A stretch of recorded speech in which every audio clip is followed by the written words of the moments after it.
everyone! Welcome to my channel! Kung bago ka pa lang sa channel na to, please don't forget to subscribe and click the bell for notifications. If you feel uneasy to my voice, you can turn off the sound.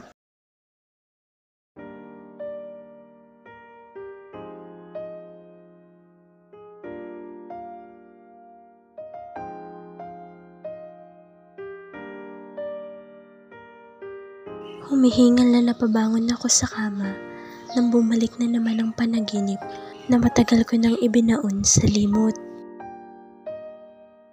Danrick, nag-aalalang sabi ni Mami sa akin na nasa kwarto ko na pala. Bumalik na naman ba ang mga panaginip mo? Nanginginig na tumango naman ako. Naramdaman ko naman ang pagyakap ni Mami sa akin. I think it's time to face it, Danrick. 5 taon na ang nakakalipas. Patawarin mo na ang sarili mo. Narinig ko pang tila gumaralgal ang boses ni Ma'am. Humigpit lang ang pagkakayakap ko sa kanya. Mariing pumikit naman ako, ngunit mabilis ding napamulat na makita ko ang nakangiting mukha ni Hina, my best friend, my first love. Natigilan ako na makita ang itsura ni Danrick habang nakasandal sa sasakyan nito. Mag-iisang buwan na rin mula nang malaman ko ang totoo, ngunit hanggang ngayon ay hindi pa rin niya sinasabi sa akin. Kaya yung plano kong sagutin siya ay nagdalawang isip ako. I love him, pero gusto ko munang mabuo yung tiwala niya sa akin. Are you okay? Bakit ang laki ng mga eye bags mo? Nag-aalalang tanong ko sa kanya pagkalapit. Ngumiti ito, ngunit hindi naman umabot sa tenga niya. Marami lang ako mga papers na tinapos kagabi. Let's go. Aya pa niya at pinagbuksan pa niya ako ng pinto. Kahit parang hindi ako naniniwala, ay sumunod na lang ako. Pasulyap-sulyap ako sa kanya, ngunit sa pagmamaneho ito nakafocus. These past few days ay parang lagi itong puyat at hindi nakakatulog ng maayos. Danrick, are you sure you are okay? Napapansin ko these past few days mukha kang stress. Hindi ka ba nakakatulog ng maayos? Hindi ko napigil ang tanong sa kanya. I'm fine, mahal. Nakita ko pang sumilay ang ngiti nito, ngunit nararamdaman kong hindi siya okay. Hinawakan ko ang isang kamay niya at sinulyapan pa ako. Let's have dinner tonight, okay? Ipagluluto kita ng favorite mo. Nakangiting aya ko sa kanya. Can I sleep over too? Kapag kasi nasa bahay ako, I can't stop myself from working. Tanong pa nito. Natigilan naman ako. 2 beses na siyang natulog sa apartment ko, pero hindi na naulit yun. Ang alam ko rin ay magdadalawang linggo na rin itong natutulog sa bahay ng mga parents nito sa hindi malamang dahilan. I really feel something is strange about him, but I will not ask. Gaya ng sabi ko, gusto kong siya mismo ang magbigay sa akin ng buong tiwala niya. Ngumiti ako at tinanguan siya. Okay, kung makakatulong yun para makatulog ka ng maayos. Hinalikan naman niya ang kamay ko bago nag-focus ulit sa pagmamaneho. I am happy, but there is this thing in my heart that is still looking for something. Maybe an answer from him sa mga tanong na nasa isipan ko. Nagluluto ako ng hapunan namin nang pumasok ito sa kusina. Nakabihis na ito at nakaligo. He is wearing a sando and a white shorts, and he really looks so hot ni hindi ko maialis ang mga mata ko sa may mga braso nito. Mahal, stop staring at me at baka masunugan na naman tayo ng pagkain. He is grinning from ear to ear bago ito lumapit sa akin. Mabilis nag-init ang mga pisngi ko dahil sa sinabi nito. Umupo ka na nga lang dun at malapit na itong maluto. Nahihiyang utos ko. Tumawa siya pero sumunod naman sa inutos ko. May good news pala ako sa'yo. Wika pa nito na siyang nagpalingon sa akin. Good news? Malapit na matapos yung renovation ng nabili kong farm sa Bukidnon. I will bring you there kapag nagka-time tayo. Nakangiting sabi niya.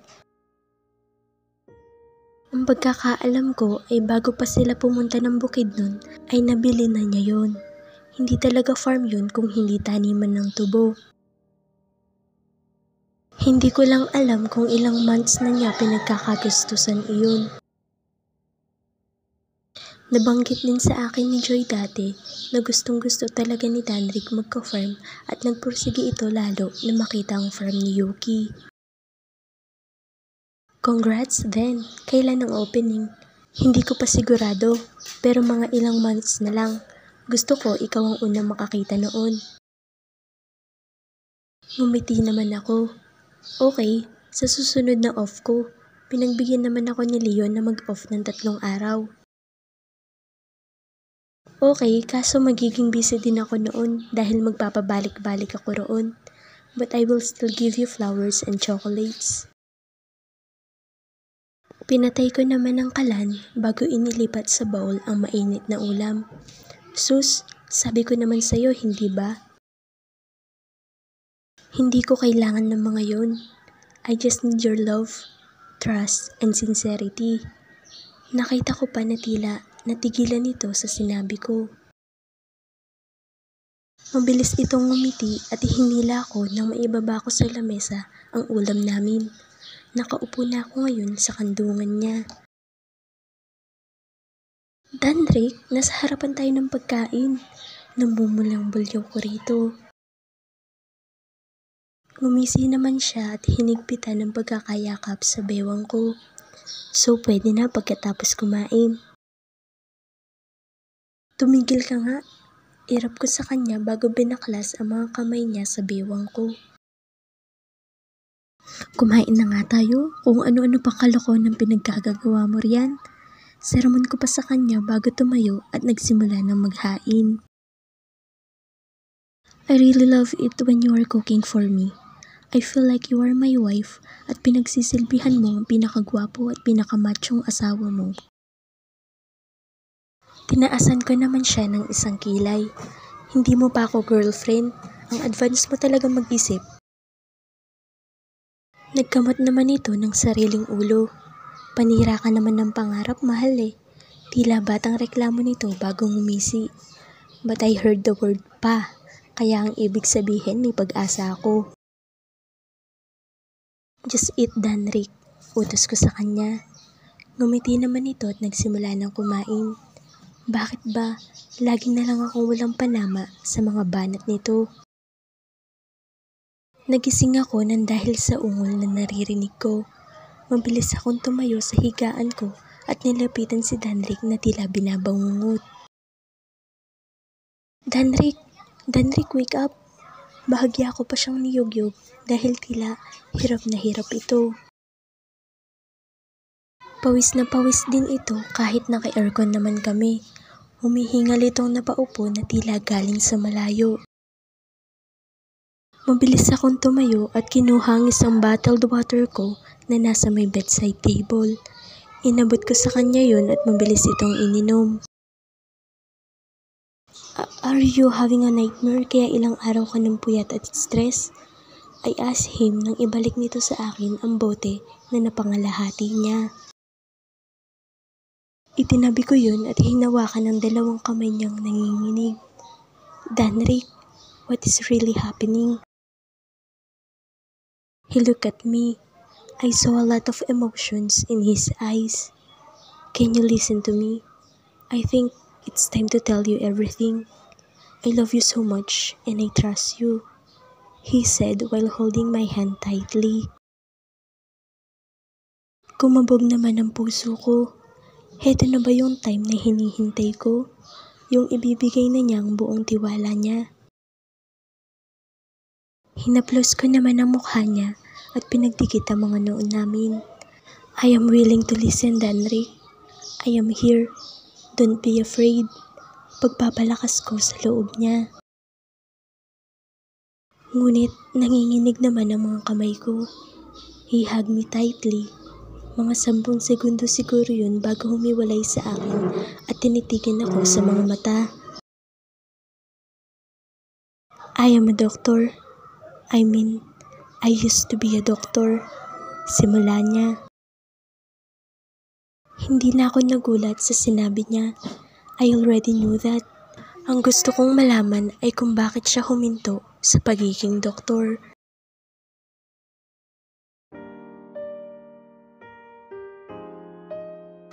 Hindi ko nakitaan ng gulat si Olivia nang sabihin kong doktor ako.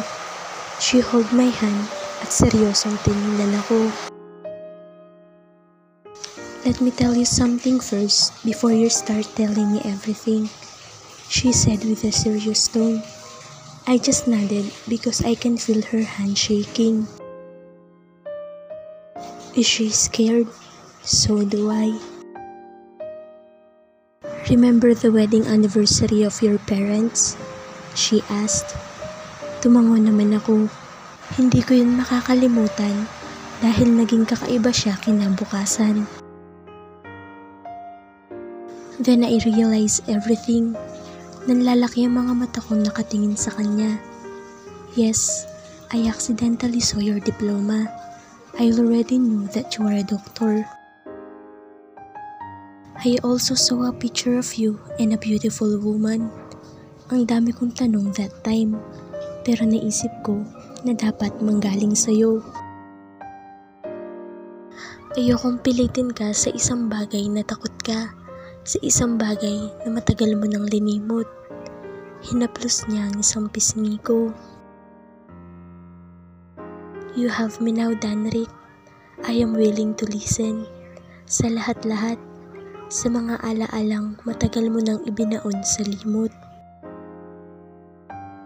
I am willing to listen kahit abutin pa tayo ng ilang oras dito. I love you and I trust you. Nakita kong ngumiti ito at pinunasan ang mga luhang namilisbis sa aking mga pisngi. Hinigpitan ko ang pagkakahawak sa kamay niya. I love you too, mahal, and I am willing to tell you everything now. Sorry din dahil ngayon lang ako nagkalakas ng loob magkwento. Determinadong sabi ko. She nodded. Bago ipinatong sa 2 kamay ko na nakahawak sa isang kamay niya ang bakanting kamay nito. Lumakas ang loob ko at lalong naging determinadong sabihin sa kanya ang lahat. Malakas ang kabog ng dibdib ko habang nagkukwento si Danrick. Hindi ko rin alam kung bakit bigla kong sinabi sa kanya na mahal ko na siya. Siguro dahil na rin sa sitwasyon at nadala na ako ng emosyon ko. I graduated abroad and I am so happy dahil pumasa ako sa licensure exam. Mabilis akong umuwi ng Pilipinas para sabihin kay Yina ang balita. Yina is my best friend since high school. And I secretly love her that time. Kaya nagulat ako nang pag-uwi ko ay may ipakilala itong boyfriend sa akin. I was so devastated. Yung tipong parang nabaliwala ang pagpasa ko bilang doktor dahil nalaman kong may mahal na siyang iba. Nagpanggap akong masaya para sa kanya. Nakapasok ako sa isang private hospital at nagsimula na magtrabaho. But one night, sa unang gabi ng night shift ko ay tila nawalan ako ng lakas nang ipasok ang unang pasyente ko ng gabing iyon. I saw her entering the emergency room. Puno ng dugo ang katawan.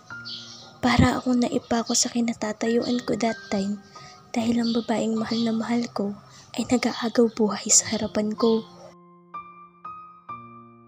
Bumalik lang ako sa realidad nang biglang hawakan ng boyfriend nito ang isang kamay ko at nang makaawa na iligtas daw ang girlfriend nito.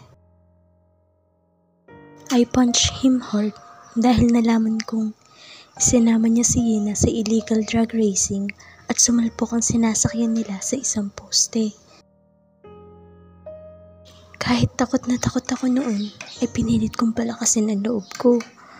Pinilit kong patatagin ang sarili ko at inoperahan siya dahil may organ siya na tiyamaan na may sumaksak sa may tiyan niya. Hindi ko kinaya. I saw her smile at me bago siya nawalan ng buhay sa mismong operasyon. I tried everything para mailigtas siya, ngunit hindi ko kinaya, Olivia.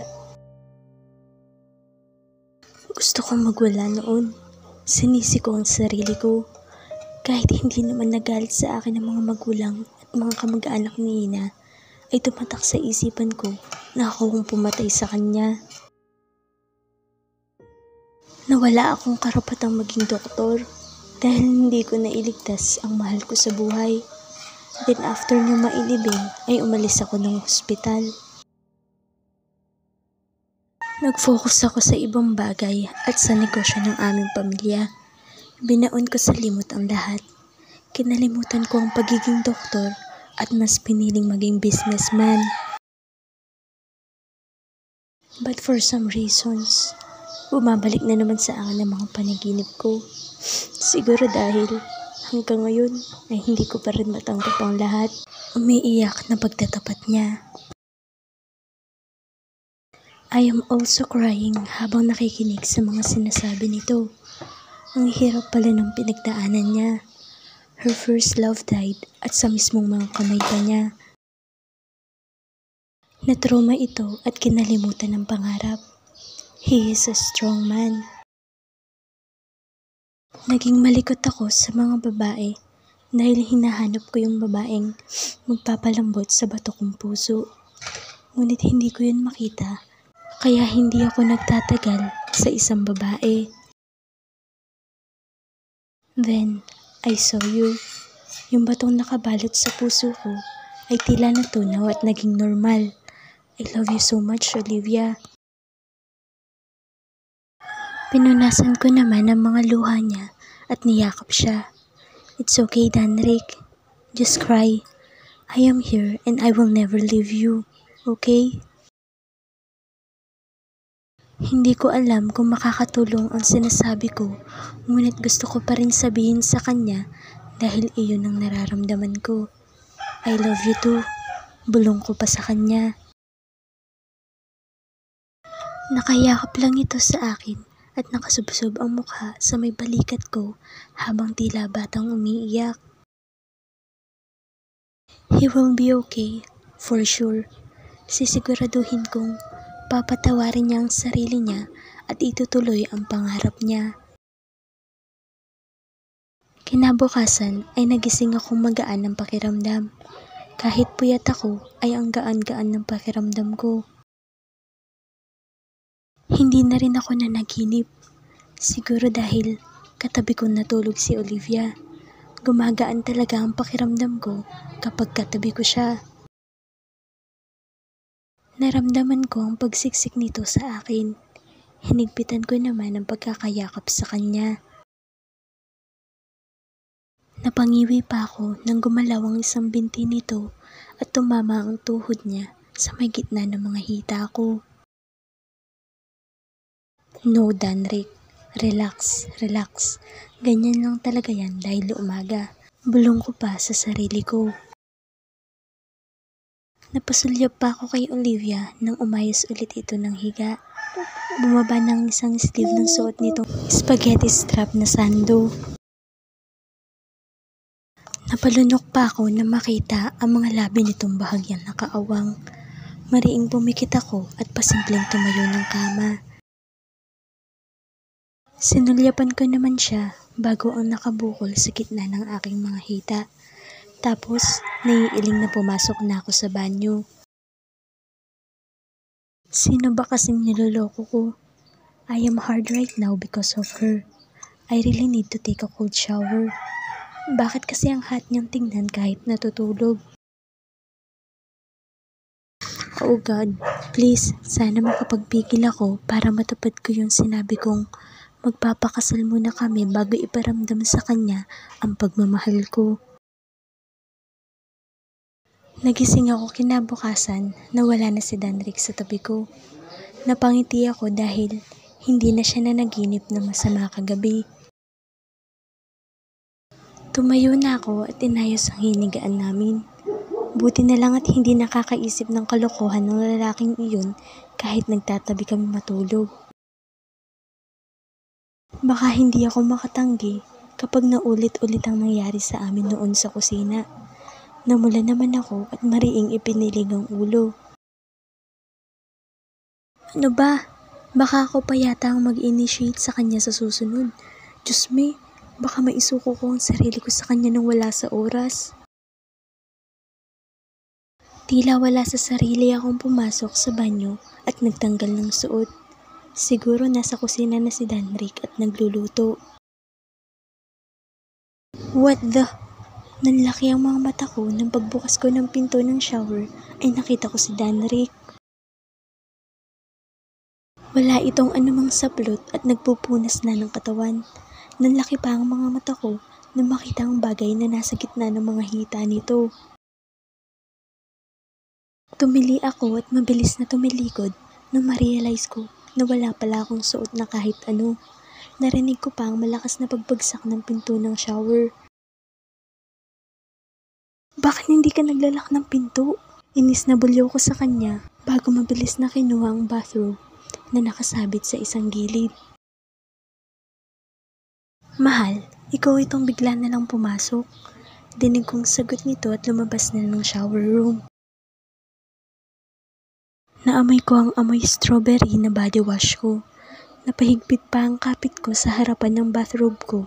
Nilingon ko rin siya at nakita kong nakangisi ito. Iniiwas ko rin ang paningin ko sa hubad nitong pang-itaas. Nananadya bang lalaking ito? Bakit nakatapi lang siya ng tuwalya? Just cook something for us. Lumabas ka na nga at maliligo pa ako. Pagtataray ko sa kanya para mawala sa isipan ko yung bagay na nakita ko kanina. Bakit ba kasi ang laki ng mga abs niya? Nakangisi ito at hindi gumalaw sa kinatatayuan. Stop grinning, lumabas ka na. Asar na sabi ko sa kanya at hinila pa ang isang braso nito. Ngunit sa kamalas-malasan ay nakahawak pala ito sa dulo ng tuwalya na nakatakip sa kanya kaya nahulog iyon sa sahig. Nanlaki pa ang mga mata ko at mabilis na tinakpan ng mga yun. Kahit pa nga nakita ko ng naka-boxer shorts na ito. Tumawa lang siya bago siya naglakad palapit sa akin. See you in the kitchen, mahal. Bulong pa niya sa tenga ko bago naglakad palabas ng banyo. Kinagat ko na lang ibabang labi ko at napangisi. Bakit ba ako biglang natuwa sa kusina ng apartment ko? Dapat off ko po ngayon pero nag-update na ako. Baka kasi hindi ako makapag-update bukas dahil maglalaba po ako. Hoy Olivia, akala ko kung ano na ang malaking sinasabi mo. Mga abs lang pala. Thanks for reading!